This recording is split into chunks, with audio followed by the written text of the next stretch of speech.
ku sell ki naam. saa waxuma la waaye ki ma xool xam na boppam.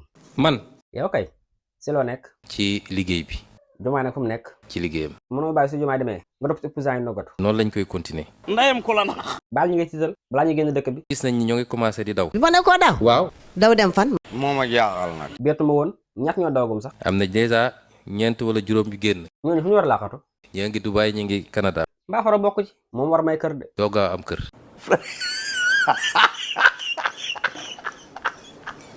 ko nag mat naa bàyyi xel. waa ko du Mbaye Pekh. moo ni man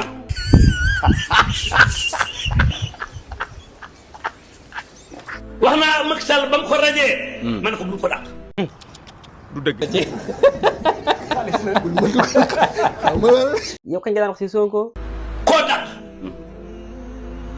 nangu soldam dem ba mujj yàgg waa réew ma ànd ak moom dugal ko assemblée fay lu ëpp la nga ko fayoon bàyyi ko xel mu woo ko ci kofi bi Sonko dem fekk ko newoon naa ko wéer woo duggati woo ko. ci ay wax rek ay fen.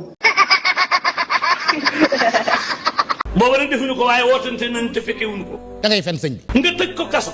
ñu ñaanal ko liberté provisoire mu bañ. moog Diomaye bis bi nga ko tëjee woon ba mu desee ca weeru koor wa mu doon président de la république yor décret ba nga yoroon. waa réellement ki Mbaye Pekh la. danaan gulu. wax naa la Jumaay ak Macky Sall koo ci téye. Diomaye mi la téye. mënuma ci lekk wér na yàlla am baal leen ma ko.